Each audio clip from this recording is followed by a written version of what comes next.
함께 은혜 나눌 말씀은 구약성경 창세기 21장 1절부터 5절까지 말씀입니다.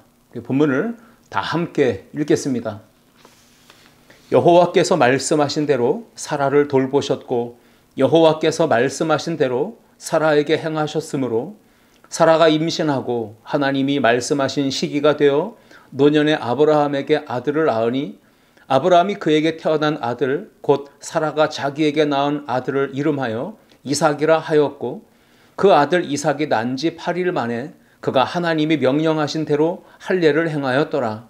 아브라함이 그의 아들 이삭이 그에게 태어날 때에 100세라. 아멘.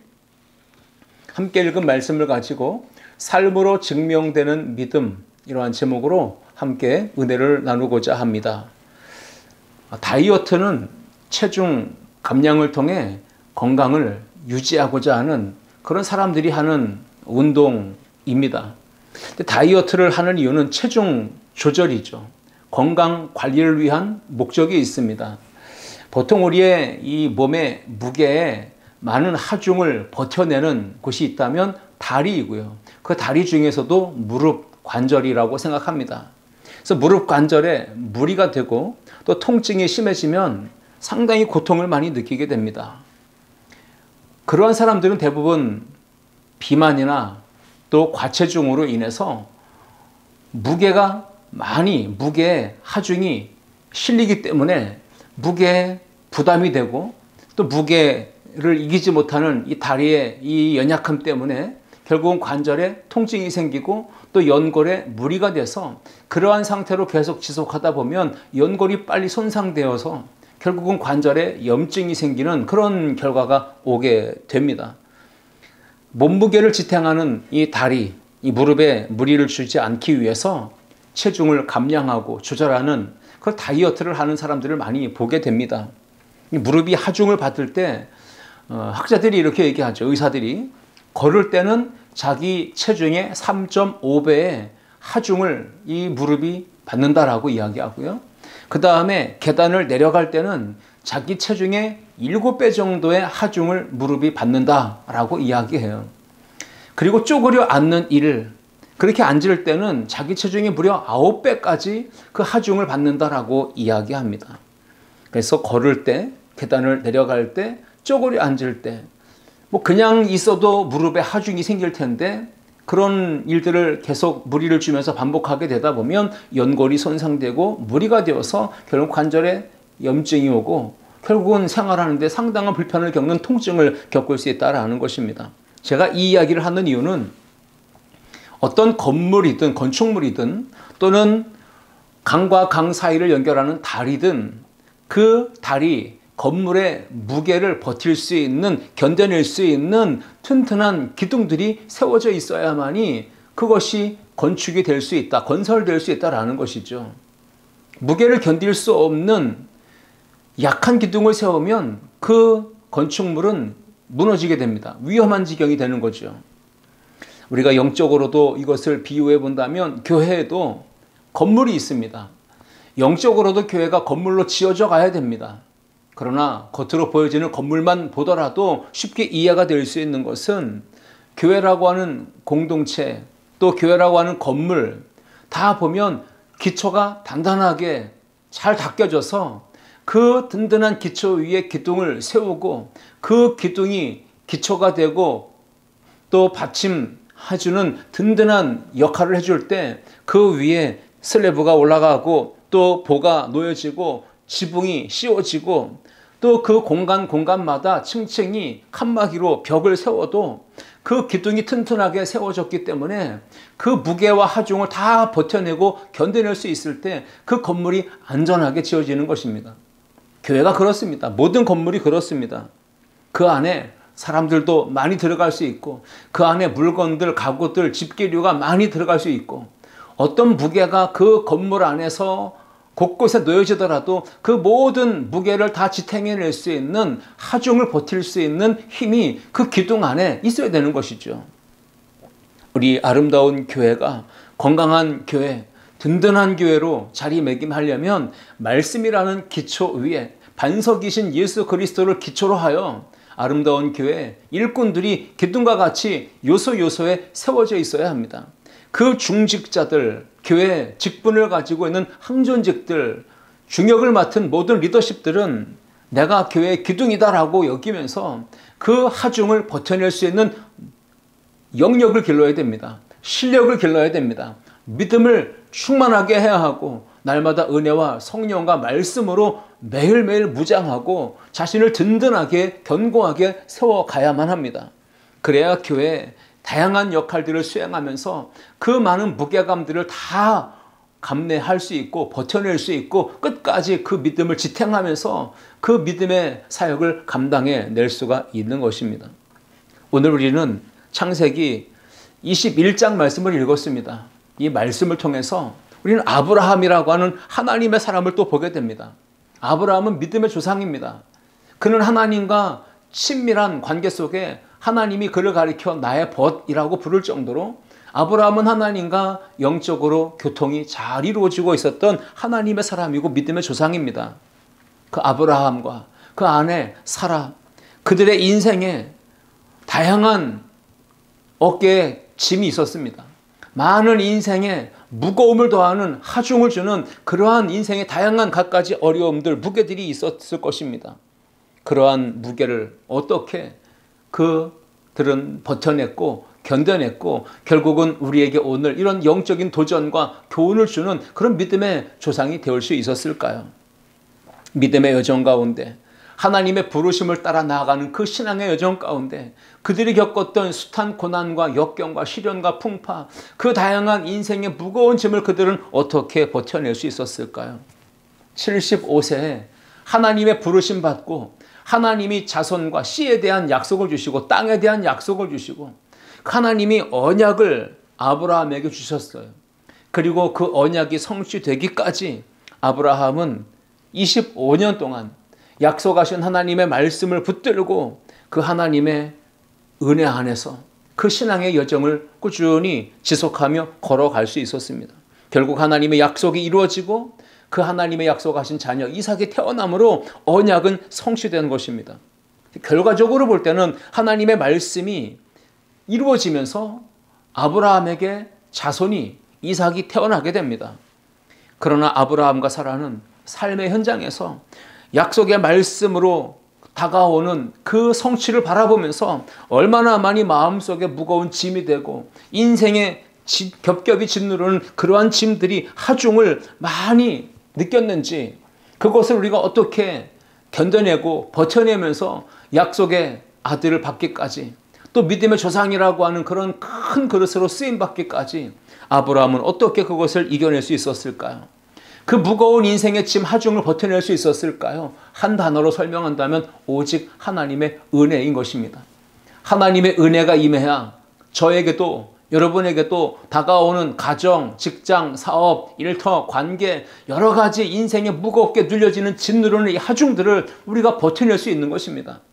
하나님의 은혜가 오늘 이 예배 가운데 참여한 모든 성도들의 머리부터 발끝까지 그 영혼에 충만하게 채워지는 역사가 있기를 주의 이름으로 축복합니다. 아브라함과 사라의 이야기를 통해서 하나님의 사람, 믿음의 사람이라고 불려지는 우리는 어떠한 삶을 도전받고 있습니까? 오늘 본문을 통해 세 가지를 함께 생각해 보시며 은혜를 나누고자 합니다. 첫째, 함께 읽겠습니다. 하나님을 알아야 나를 알 수 있습니다. 그렇습니다. 아브라함과 사라의 이야기는 우리에게 첫 번째 교훈을 줍니다. 하나님이 어떤 분이신지 알아야 비로소 내가 누구인지 어떤 존재인지를 깨닫게 된다는 사실입니다. 많은 사람들이 나는 누구인가라는 질문을 던집니다. 자신의 정체성을 찾아가는 질문입니다. 알고자 하고 찾고자 하고 발견하고자 하지만 쉽진 않죠. 그래서 다양한 방법으로 성격 유형 검사들도 나오고 있죠. MBTI 같은 것들이요. 내가 누구인지, 내가 어떤 존재인지를 알고자 합니다. 그러나 그것으로 다 설명될 수 없는 부분이 있겠습니다. 그러나 우리가 성경을 보시면 나를 알기 위해서 내가 어떤 존재인지를 분명히 알기 위해서 우리는 반드시 나를 만드신, 나를 지으시고 창조하신 창조주 하나님, 전능자 하나님을 알아야 한다라고 성경은 분명히 우리 가운데 말씀을 주고 있습니다. 유명한 신학자 존 칼빈은 기독교 강요에서 이렇게 말했습니다. 하나님을 아는 지식이 곧 나를 아는 지식이다. 오늘 하나님을 분명히 알므로 나를 이해하고 내가 어떤 존재를 분명히 깨닫는 복된 은혜가 있기를 주의 이름으로 축원합니다. 하나님이 어떤 분이신지를 알아야만이 내가 그분의 사랑을 받고 있는데 그분이 도대체 어떤 분이신지를 알 수 있을 때 내가 그 사랑을 받고 있다면 나는 어떤 존재인지를 동시에 깨닫게 되는 것입니다. 오늘 창세기 21장은 하나님께서 아브라함과 사라에게 이삭을 선물로 주시는 그 약속의 말씀이 성취되는 그런 내용을 담고 있습니다. 생명의 주권자이시며 인생의 주인 되시는 하나님이 어떤 분이신지를 알려주는 내용입니다. 오늘 우리가 읽은 창세기 21장 1절과 2절을 다시 한번 읽어봅니다. 여호와께서 말씀하신 대로 사라를 돌보셨고 여호와께서 말씀하신 대로 사라에게 행하셨으므로 사라가 임신하고 하나님이 말씀하신 시기가 되어 노년의 아브라함에게 아들을 낳으니. 이게 분명히 기록되어 있죠. 하나님은 말씀하신 대로 이루시는 분이신 줄 믿습니다. 말씀하신 대로, 언약하신 대로 그 약속하신 그 시기가 되어서 하나님이 행하신 일은 사라를 돌보신 것입니다. 약속을 하셨기 때문에 때가 되어 사라를 방문하셨다, 찾아오셨다는 이야기이고요.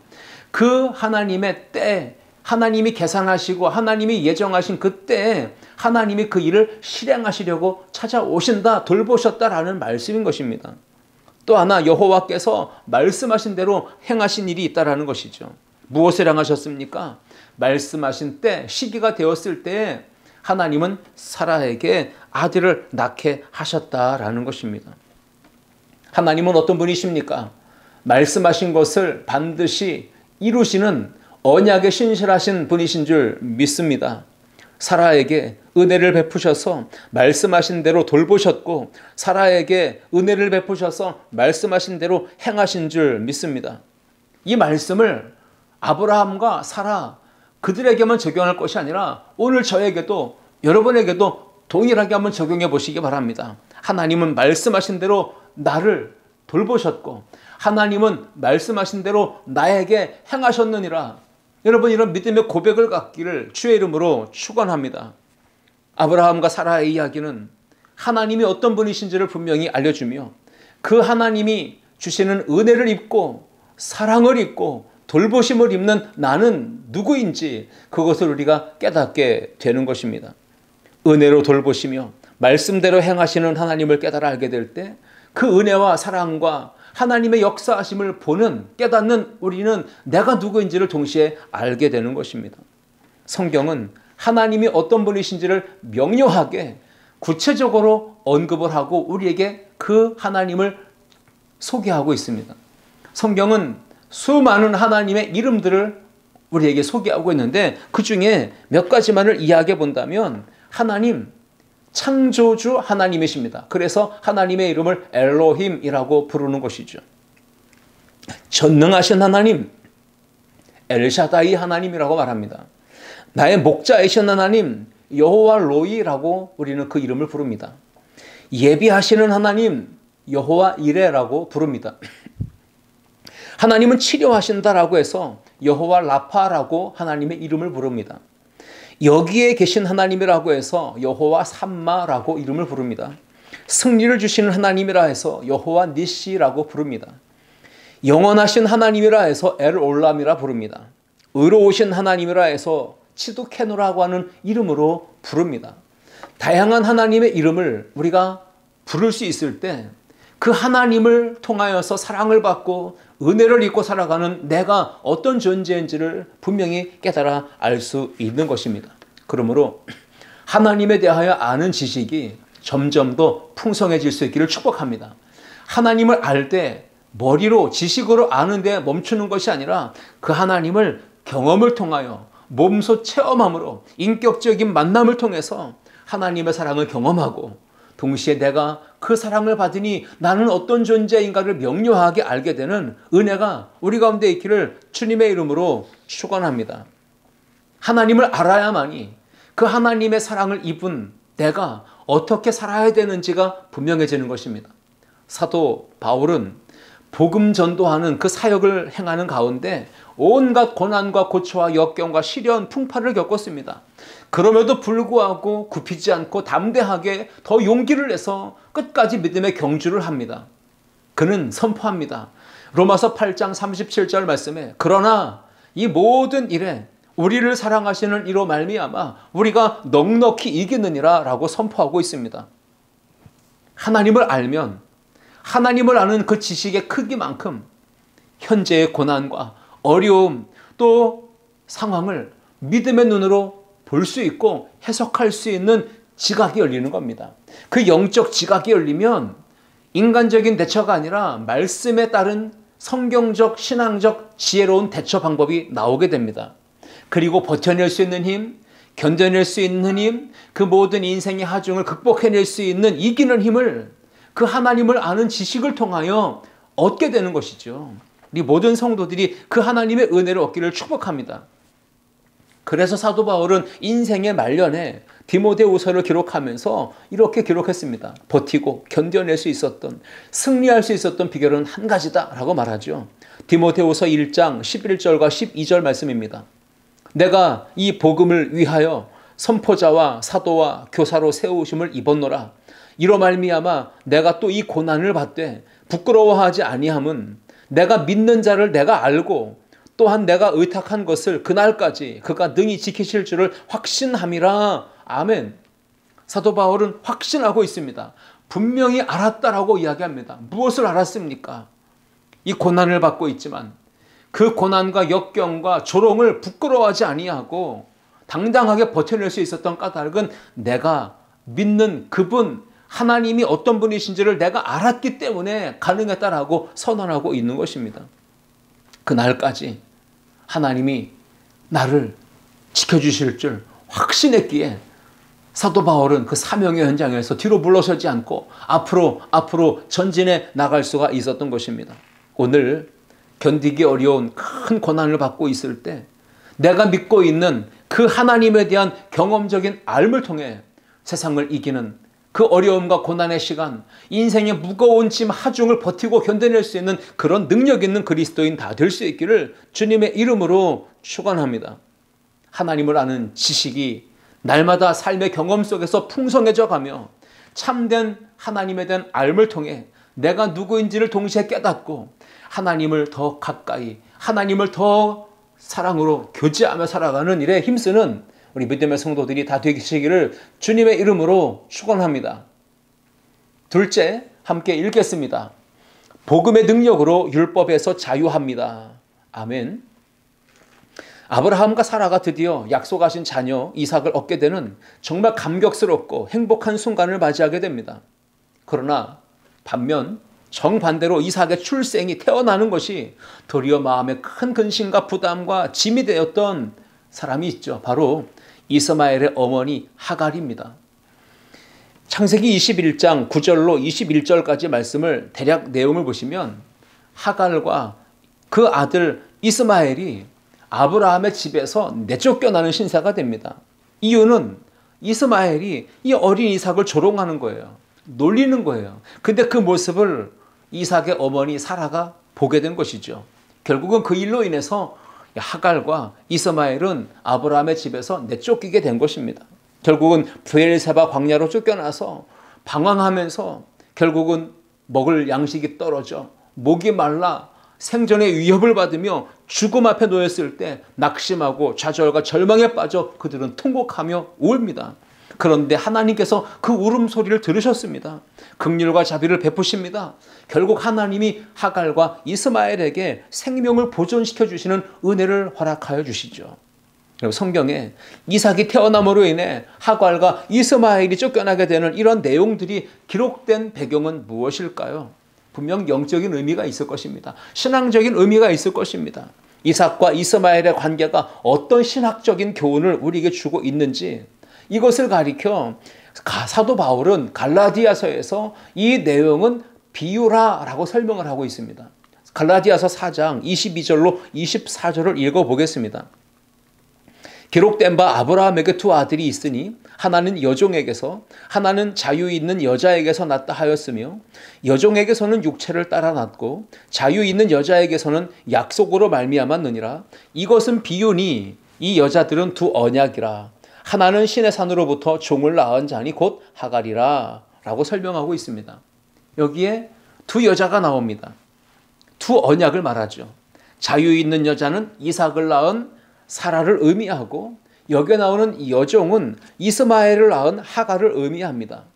하갈과 이스마엘은 구약의 율법을 대변하는 대명사고 사라와 이삭은 장차 오실 예수 그리스도 진리이신 그분을 통해 얻게 되는 자유와 은혜를 대변하는 그런 대명사적인 표현, 그것이 바로 자유 있는 여자 또 여종이라는 표현에서 그 비유를 통해서 우리 가운데 설명이 되고 있는 것입니다. 여러분, 예수님께서 오시기 전에는 구약의 율법이 자리를 잡고 있었습니다. 메시아가 오시기 전에는 구약의 율법이 모든 것의 기준이 되었습니다. 그러나 복음이신 진리이신 메시아가 오시면 구약의 율법은 그 자리를 내주어야만 하는 것이, 그것이 바로 성경의 원리입니다. 구약의 율법은 결국 인생을 얽매이고 또 속박시켜서 자유 없는 종이 되게 만듭니다. 이것이 바로 율법의 기능이죠. 사람을 올가매는 겁니다. 그러나 복음이신 예수 그리스도께서 이 땅에 오심으로 또 십자가에서 대속의 죽음을 당하심으로 율법의 상징이었던 성소, 그 성소 안의 휘장이 위에서부터 아래로 둘로 찢어진 것입니다. 은혜의 복음이신 예수 그리스도께서 이 땅에 오셨을 때에 얽매이게 만들고 속박하게 했던 율법의 요구, 구약의 모든 율법의 요구가 완전히 이루어졌다라고 하는 것입니다. 요한복음 8장 32절은 분명히 선언하십니다. 진리를 알지니 진리가 너희를 자유롭게 하리라 말씀하십니다. 진리는 예수 그리스도십니다. 예수 그리스도는 우리에게 자유를 주는 은혜의 복음이신 줄 믿습니다. 은혜의 복음이신 예수 그리스도 안에 자유와 기쁨을 누리기엔 우리 모두는 그렇다면 어떠한 삶을 세상 속에서 살아가야 할까요? 그것이 갈라디아서 5장 13절에 나와 있습니다. 읽어보겠습니다. 형제들아, 너희가 자유를 위하여 부르심을 입었으나 그러나 그 자유로 육체의 기회를 삼지 말고 오직 사랑으로 서로 종노릇 하라 말씀하고 있습니다. 자유가 있다면, 그 자유를 얻음으로 기쁨을 얻었다면 우리의 삶은 세상 속에서 그 부르심에 합당하게 구원받은 자로서, 은혜받은 자로서 합당한 삶은 오직 사랑으로 겸손하게 낮아져 서로 종노릇하는, 섬기고 베풀고 나누고 꾸어주는 그러한 복음을 유통시키는 삶을 살아가라는 것입니다. 복음은 우리에게 은혜와 자유와 기쁨, 평강을 얻게 합니다. 그래서 과거 율법에 종되었던 삶에 종지부를 찍게 만들어줍니다. 옛사람은 십자가에 못 박아 죽게 만드는 것이 바로 복음의 능력입니다. 동시에 은혜와 자유를 육체의 기로 삼지 않도록 하면서 오직 사랑으로 서로 낮아져서 종노릇하며 섬기는 거듭난 새 사람으로 살아가게 만드는 것, 이것이 바로 은혜의 복음의 능력인 줄 믿습니다. 그러므로 오늘 두 번째, 하나님의 은혜로 복음으로 구원받은 우리 믿음의 성도들은 이 세상에서 어떻게 살아야 되겠는가? 복음으로, 복음의 능력으로 율법을 넘어서는, 복음의 능력으로 율법에서 자유함을 얻는 그러한 복 있는 믿음의 삶을 살아가야 할 줄 믿습니다. 우리 모두가 하나님의 은혜와 자유와 기쁨과 평강을 맛보았다면 그 은혜의 복음을 세상 속에 전하는 삶을 살아가기를 주의 이름으로 축원합니다. 셋째, 함께 읽겠습니다. 세상은 믿음을 증명해 보이길 원합니다. 아멘. 아브라함과 사라의 이야기를 통해서 오늘 세 번째로 주는 교훈은 이 세상이 믿음의 사람들을 향하여서 요구하는 것이 있다는 겁니다. 너희가 진정 구원받은 하나님의 백성, 하나님의 사람, 그리스도인이 맞다면 너희가 그 믿는 그 믿음이 참된 것임을 한번 증명해 봐라, 이렇게 말하고 있는 것입니다. 오늘 창세기 21장에 우리가 9절부터 21절의 내용이 하갈과 이스마엘이 아브라함의 집에서 쫓겨나서 어려움을 겪는 그런 내용들이 기록되어 있다라고 이야기했죠. 그런데 그 뒤에 후반부에 보시면요, 22절부터 마지막 부분에 보면 생뚱맞게 전혀 어울리지 않는 내용이 하나가 전개가 됩니다. 그것은 아브라함과 그 그라랑 아비멜렉이 언약을 맺는 내용이 기록되어 있는 것입니다. 그라랑 아비멜렉과 군대 장관 비골이 찾아왔습니다. 그들이 찾아온 이유가 분명히 있을 것입니다. 보통은 힘이 없는 지위로 보면 낮은 사람이 높은 사람을 찾아가는 것이 상례죠. 일례죠. 그러나 한 나라의 왕이 국방부 장관, 즉 군대 장관인 비골을 이끌고 아브라함이 있는 곳에 찾아온 것입니다. 그리고는 이렇게 이야기하는 것이죠. 하나님은 당신이 무슨 일을 하든지 다 당신과 함께 하셔서 당신을 잘 되게 하시고 당신이 무슨 일을 하든 도와주시는 것 같습니다. 이제 여기 하나님 앞에서 당신이 나와 나의 아이들과 나의 자손을 거짓말로 속이지 않겠다고 맹세하십시오. 당신이 나그네 된 살이 할 때 우리 땅에서 또 내가 당신에게 한 것처럼 당신도 나와 이 땅 사람들에게 친절을 베풀어 주시기를 바랍니다. 라고 제안을 하면서 아브라함에게 언약을 맺자고 얘기를 하는 겁니다. 그때 아브라함은 기꺼이 맹세하겠습니다라고 수용을 하죠. 화답을 하죠. 여러분, 세상은요, 우리 그리스도인들을 눈여겨보고 있습니다. 믿지 않는 세상의 불신자들은 교회를 향하여 눈을 들고 똑똑히 쳐다보고 있습니다. 지금도 세상이 그렇습니다. 우리 주변 이웃들이 그렇습니다. 하나님의 사람으로 살아간다고 하는 이 시대의 모든 교회와 성도들을 바라보면서 지금 아비멜렉과 또 비골이 찾아와서 아브라함에게 요구했던 것처럼 너희가 그 믿는 믿음을 한번 증명해 봐라 하고 이야기하고 있는 것입니다. 이렇게 말이죠. 당신이 언약에 신실하신 하나님의 약속을 믿고 있고 또 은혜의 복음 안에서 자유를 맛보고 있는 진짜 하나님의 사람이 맞다면, 그렇다면 우리가 사는 이 세상에서 이런 모습으로 살아주십시오. 당신들은 마땅히 그렇게 살아야 옳습니다라고 우리에게 요구하는 것입니다.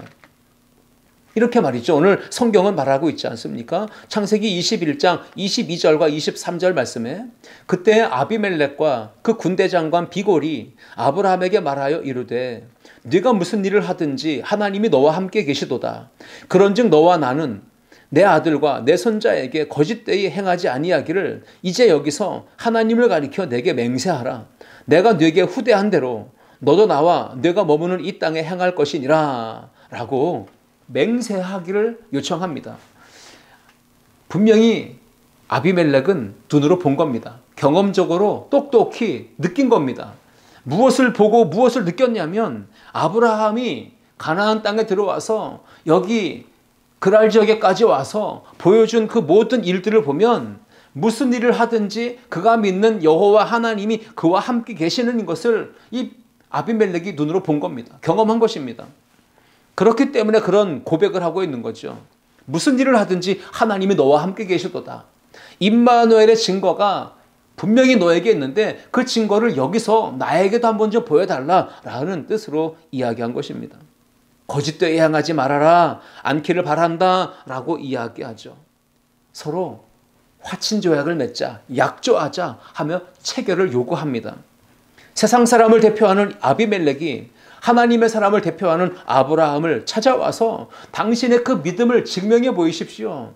하나님이 함께 하시는 것을 분명히 우리가 보아서 아는데 여기서 우리에게 그 삶을 좀 증명해 보이라고, 당당하게 그 하나님이 살아계신 것을 나타내 보이라고 또 요구하고 있는 것입니다.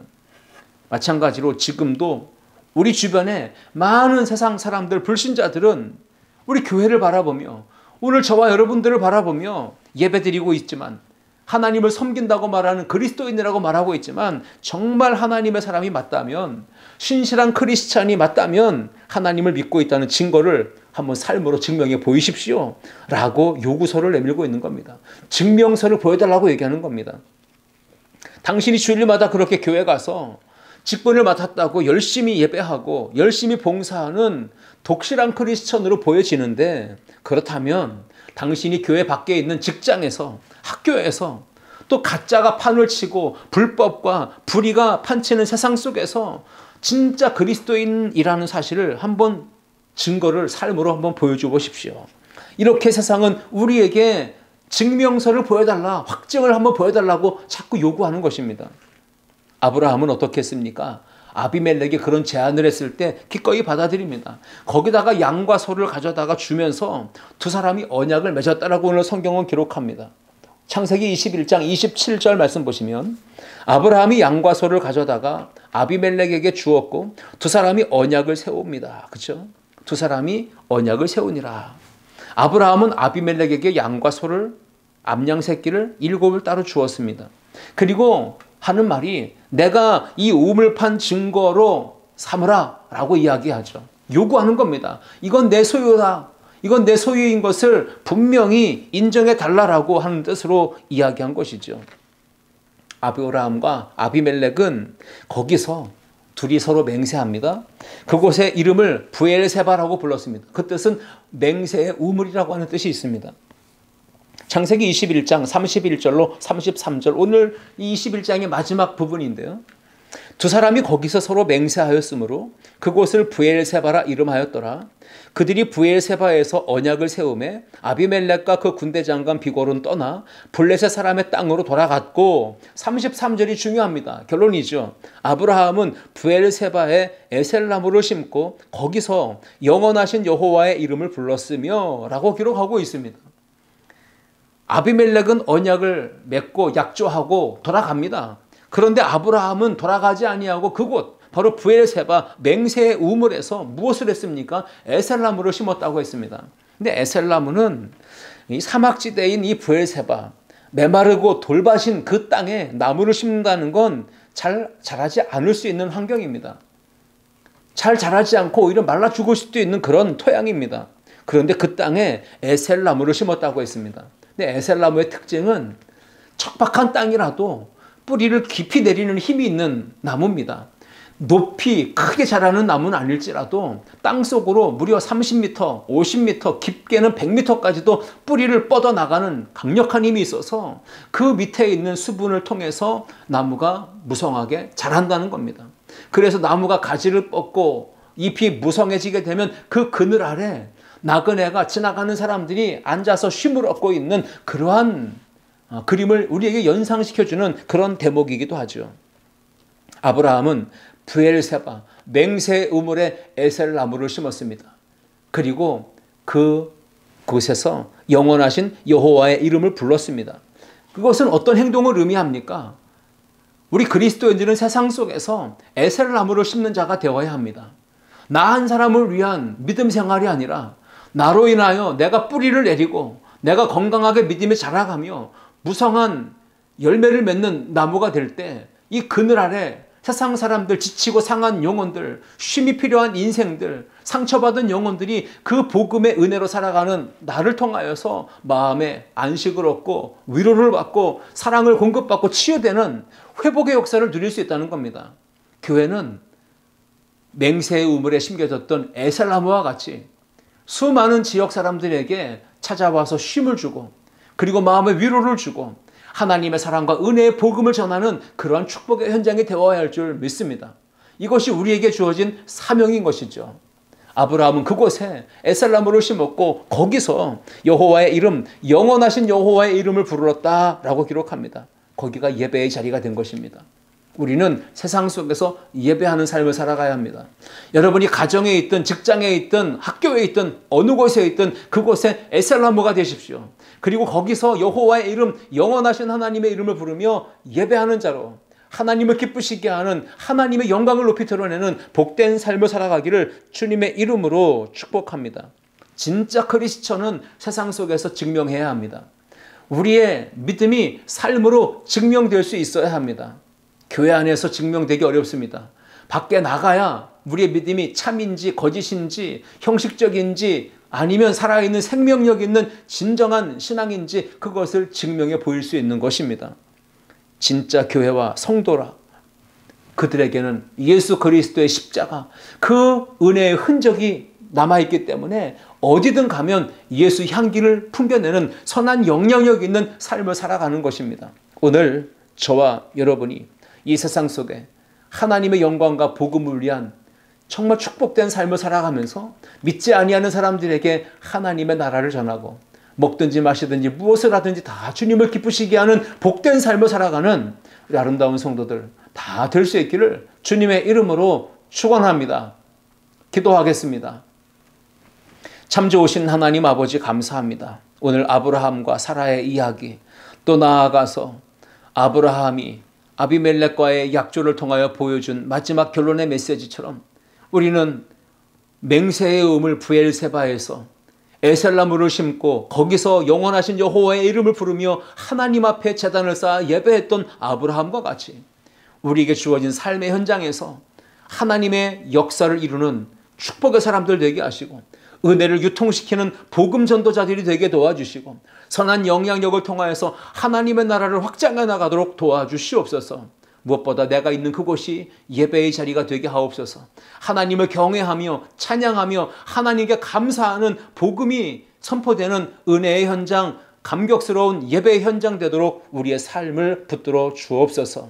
우리가 믿음으로 살아가는 하나님의 사람, 정말 그리스도인 된 것을 삶으로 증명하게 도와 주옵소서. 오늘도 예수 이름으로 부장하고 성령 충만하여 나가는 성도들 되게 하여 주심을 감사하며 예수 그리스도의 이름으로 기도하옵나이다. 아멘.